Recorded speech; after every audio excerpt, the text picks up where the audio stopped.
Hello everyone, in this video I'll show you how to enable developer mode on Chromebook. So let's start the video. First of all, open Chromebook settings. Then click on Apps. Now here's the option of Google Play Store. Click on it. Now click here, Manage Android Preferences. Now click on System, then About Device.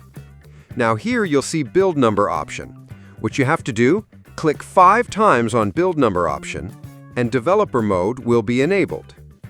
Now go back, and here you'll see Developer Options. Click on it. Now here you can see Developer Mode is on. Now at last, go back to Settings, click on About Chrome OS, and then click on Additional Details. Now click on Change Channel, and select Developer from here.